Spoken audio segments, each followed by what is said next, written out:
What's up everyone, welcome back to Saint Seiya Awakening. It is Wednesday, which means new banners, so new character review. We have the second of the Hades units. It's the beautiful Pandora. She looks a little bit like my wife, so I really like this character model. We're gonna go review her, including, as usual, all of her skills, team compositions. We're gonna talk about her 8 cents, the cost of upgrading her, etc. We will be doing that on the SCA server on Omri's account. I pulled a little bit for her today. I did 40 summons and didn't get her. Something I'll mention, I mentioned it at the end of the Spanish review, but I'll say it here at the beginning, is that she goes into the normal summoning pool after her banner, so I'm not going to be summoning a lot for her. I did 40 today just to try my luck, and because there's one of the rewards that I actually really like from the level 40, and it's this black stone that we can use for the skin pavilion. I'm going to do it once. I did it today. It was the first day of the banner. I thought, let me try my luck. Maybe I get her with 40 summons. Didn't happen, and that's it. I will not be spending one more summon for her. I will try to get her later when she's in the normal summoning pool. Alright, enough of that. We're going to go over to SCA to Omri's account and check out her skills. Starting off with the first skill, as usual, we have an individual Cosmo type attack. 100% multiplier, upgradable to 120, but don't even think about doing that. The second one, the Requiem, is also an individual skill, but this one heals for 300% of our Cosmo attack. That's really high. You could push this all the way up to 400% Cosmo attack, which on a well-built Pandora is pretty much a guaranteed full heal on any unit, maybe except Xion would be the only one. It is single target though, keep that in mind. And now we start getting into the complicated but interesting abilities. The third one, the Eternal Night Sonata, is not a heal, it's not a buff, it's not a debuff, it's more of a state. What it does is that Pandora places this aura around all of your units, and while this aura is active, there's a chance that Pandora can turn debuffs into buffs. To give you a specific example, if somebody slows you down with a Decelerator Cosmo, Pandora has a chance to turn that speed debuff into a speed buff. The same with Cosmo attack, physical attack, defense break, and all statuses of that sort. On skill level 1, the aura lasts only for 2 rounds and it has an 80% chance to proc. If we get it to max skill though, that probability goes to 100%, so it's guaranteed that if an ally has a debuff, it will be turned into a buff, and the effect lasts for 3 rounds. Now, this is hugely important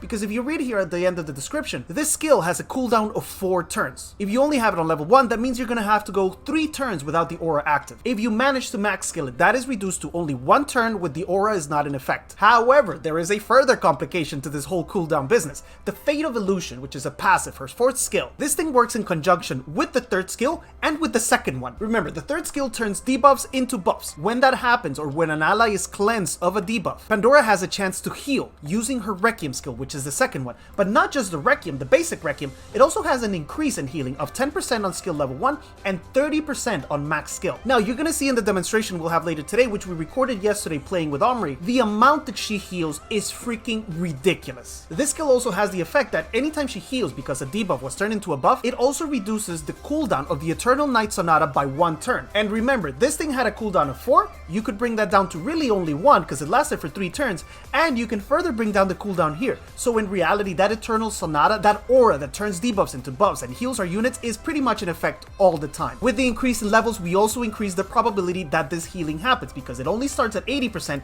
but it goes to 100 at skill level 5. And here's one of the things about Pandora you have to know now. If you want to use her at 100% and have it guaranteed that you will turn debuffs into buffs and heal, then you're gonna have to upgrade these 2 skills, and that's a total of 20 something tomes. If you don't have that many, you could start off with the Eternal Sonata, try to get this to at least level 3, where now the aura lasts for 2 rounds, and then maybe try to get this one to 3 as well, because then you have a 90% chance to trigger, which is a lot more likely. Eventually though, if you are using her heavily and you rely on her for healing, then you are going to want to take these 2 skills to 5. Now, before you go doing all that and investing all your resources on her, there's one thing you have to keep in mind. You have to understand this skill perfectly. What it does is that it turns debuffs into buffs. However, if a certain debuff, for example silence, doesn't have a positive side, there is no positive silence, then she cannot cleanse it and she will not heal. She will still heal if some other unit cleanses the silence. For example, Arayashiki with his automatic cleanse, he can also cleanse freeze, which she can't, or with Saori, who can cleanse pretty much any debuff in the game. So keep that in mind. She does not cleanse. She turns bad into good. If you cannot turn bad into good, she doesn't do it. Alright, now let's move on to her Cosmo, and this was a subject of great debate yesterday on the stream when we were doing the review live, because a lot of people said that the healing sub-attribute, that's this one that shows up here at the bottom when you scroll down, a lot of people were saying that this healing sub-attribute did not affect her healing. Fortunately, I didn't believe him. We did extensive testing with Omri and we determined that they all work. You're gonna see the proof on this video. Therefore, the Cosmo that I'm gonna recommend is not the exact same Cosmo that we ended up deciding on when we were doing the review live on stream. Under Solar, we're gonna be looking for the max amount of Cosmo attack that we can get because there's nothing here that gives healing. Number 1 option would be Rosary with 2 boosts to our Cosmo attack, but we waste the Cosmo damage. She's not an attacker. Option number 2 would have to be Cosmo Stone Stone, which also has 2 boosts of Cosmo attack, but it gives us a little bit of defense. I think the total boost in Cosmo attack is a little bit lower, but like I said earlier, she heals so much that it may actually be worth going with a little bit of defense and just a tiny bit less heal. So I'll leave those there. I would say Rosary number 1, Cosmo Stone number 2, but it's not a huge drop off. You're not going to lose too much. Under Lunar, there's nothing with Cosmo attack or healing, so we're going to go for the max amount of HP possible. And she is a relatively slow unit. Number 1 choice would have to be Knowing, although her base HP is not that high, so the boost you get from Knowing is percentage based, so you're not going to get that much from here. But I do love the status resistance. You want to make sure that she moves when it's her turn, when she can get her aura up, and she can start doing those stupidly crazy heals. As second option, we have the classics of Tenacity and Bloom. Either one would work. One gives you physical defense, the other one gives you Cosmo defense, but the HP boost is the same. And here in Stars, where we have to change everything that we agreed on the review live. There we had said that Hummingbird was probably the best option because it gave her a nice boost to her Cosmo attack and also a little bit of speed. New Moon would also not be a terrible idea to try to make sure that she moves a little bit earlier in the turn. She can get that aura going and start healing as soon as possible. But as we determined on our testing, Healbook actually is the best option for her. Huge boost to her Cosmo attack, huge boost to her healing, and also gives her HP. The legendary was something else we had to change. At the end of the day, Laurel Tree is her best option. It gives her speed, which usually doesn't benefit healers that much, but in her case is actually really useful. And it also increases her total healing by 20%. Now, if you find that you're healing way too much and it's actually a waste, then you could go for an option that gives her a little bit more survivability. That could be Rising Dragon Teeth so that she can't be one-shot, or it could be something else like the classics of Hephaestus Armor or Soapberry. I personally would test with Laurel Tree first and see how it goes. If the heal is excessive, then I might switch her to something with HP. As far as substats, we're going to be looking for 4 main things. Cosmo attack and healing to maximize that heal we get when it does proc, and HP and resistance to make sure she stays alive and reduce the chances that she gets controlled. Other than that, nothing is really too important. I mean, speed helps if she can get the heal off sooner, but I wouldn't say it's essential. Go for the maximum amount of heal and survivability. Okay, if you thought that the cost of upgrading Pandora ended with her skills, then you would be sorely mistaken, my friends, because over here in the 8 cents, all of the sections actually benefit her. All of them. Under Alpha, we're going to get a Cosmo attack boost and a Cosmic defense boost. This is going to increase her healing. Under this one, which I can never remember if it's Gamma or Delta, we're just going to call it Y, you get a Cosmo attack boost and also healing, which should have been a huge clue that healing does actually affect her healing. In Beta, we have HP and status resistance, both hugely important for her. And in the squiggly one down here that looks like a sperm, we also have HP and damage resistance. So like I said, all of these sections are beneficial. As a healer, she needs HP, and she also needs Cosmo attack and healing to increase the amount. Alright, now on to her teams, and this is actually quite a bit harder, because as a healer, she fits pretty much anywhere. And in Pandora's case, the team that you bring is not nearly as important as the team that the enemy brings. Remember, if there are no debuffs on the enemy team, all she has is one individual heal that Jamian can do for a lot less resources. Having said that, and keeping in mind that a healer kind of fits in anywhere, there are a couple of combinations that work rather well with her. One of those being Araya Shikishaka, as if we didn't see enough of this guy already. He can cleanse several debuffs that Pandora can't handle, like Silence, like Freeze, and other things of the sort that don't have a positive version. Saori is also an interesting combination because she can cleanse, but then we run into the problem that Saori's skill increases the resistance of our whole team. Pandora needs our team to be debuffed so that she can heal and turn those into good things. So you can activate the heal with the cleanse, but you kind of shoot yourself in the foot by increasing everybody's resistance. Use with caution. She also works well with Divine Seiya since the Requiem, the aura that heals,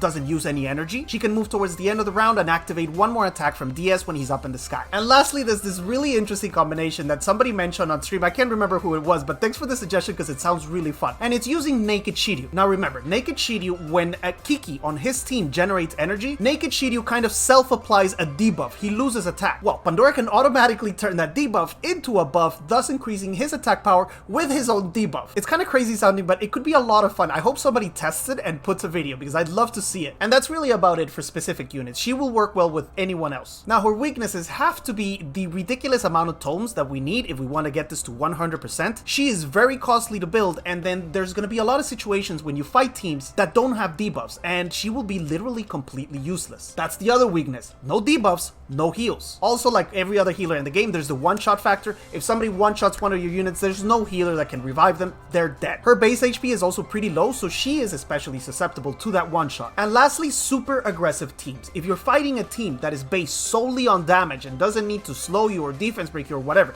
it's just a straight-up damage team, then she's not going to do anything for you other than just looking pretty in the battle. And now where are you going to use her? It's probably going to be mostly PvP against some specific teams where she will be useful, but there's also a couple of PvE situations where she can be really good. Think think, for example, Athena Trial or Seal Tower, where a lot of times there will be an enemy that applies debuffs, and even some dungeons where the ads, maybe not the main boss, but the ads do a lot of debuffs. She could be useful there as well. And lastly, I'll just say that she is an amazing anti-debuff unit. We're gonna see a lot less of Decelerator Cosmo, Hyacinth, Blood Elf, all of those Cosmos that we typically see used with an AoE support like the regular Shaka. All of those Cosmos are gonna fade away a little bit because all it takes to counter them is Pandora. And it not only counters them in that it negates the effect, it feeds off of it. It actually turns it into a buff for your own team and heals for amounts that are gonna make it impossible to kill any enemy without a one-shot. Alright, and that's enough talk about Pandora. It's time to see her in action, but unlike other reviews where we do an arena battle which is always automatic and we always end up winning and really you can't showcase a healer, what we did was extensive testing with Omri yesterday to find out all the mechanics, exactly how they work, determine if the healing sub-attribute actually affected her or not. So you're gonna see all of those tests now. And you might only see a couple of minutes here with the highlights. We actually spent about 40 minutes testing because I'll be honest, sometimes she does some weird crap. Now, this could be related to the fact that Omri doesn't have in max skill because it's crazy and he doesn't play this version anymore, but very often things seem to not work when we wanted it to work, and then sometimes the debuffs that she turned into buffs would revert into debuffs, and it was a head-scratching analysis, but I think you'll be able to see the most important aspects of her mechanics in this small demonstration that you're going to see now.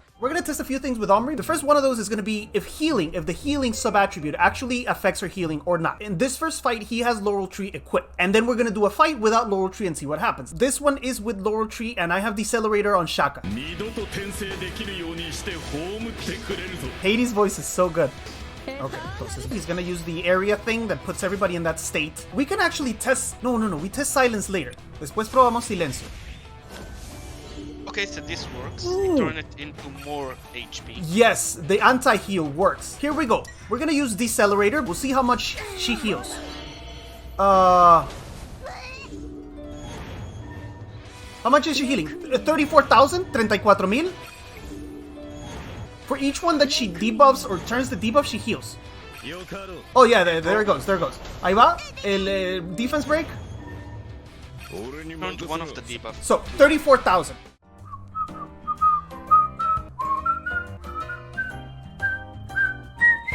Now we're gonna go without Laurel Tree, okay? And Aubrey found a Cosmo that leaves her at almost the same Cosmo attack level. If the healing actually affects it, then there will be a huge difference, not a tiny one. We can actually test it right away with Nero's anti-heal that she does with her default attack.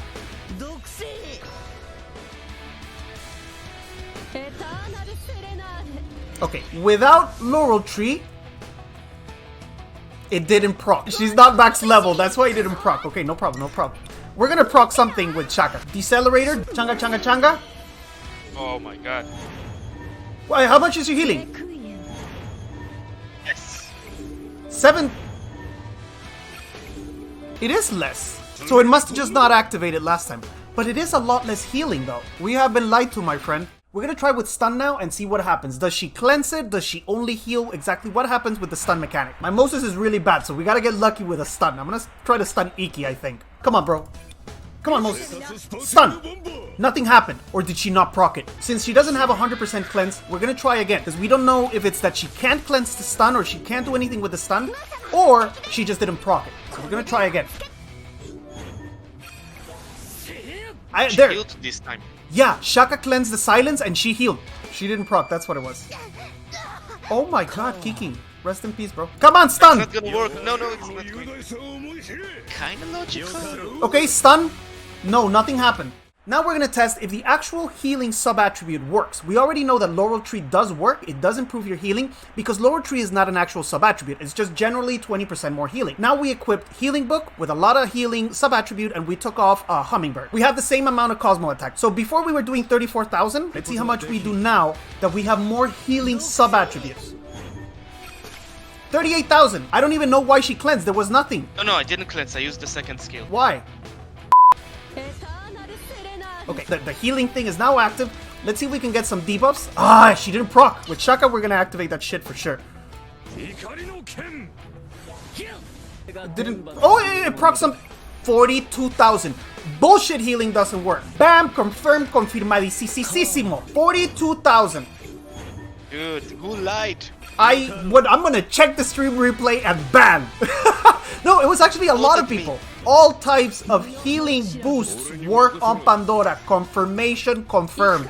Alright guys, that's gonna be it for today. I hope the review is useful to decide whether you want to summon her or not, and if you do summon her, how far you want to go in building her. She is a very interesting unit. When you start fighting her, you will get stuck in certain situations where you simply cannot kill anything through her heal. Having said that, I hope to get her when she joins the normal pool. I will not be doing summons this week, and unless you have a ridiculous amount of summons, I would recommend waiting for an exclusive banner. An exclusive character, something like Hades or Evil Saga, which can't be too far away. Summon everything then, and then you have a chance of pulling her too. I'll leave you here for today. If you haven't already, please remember to hit like, subscribe to the channel if you enjoy the content, and I'll see you guys again very soon. Bye!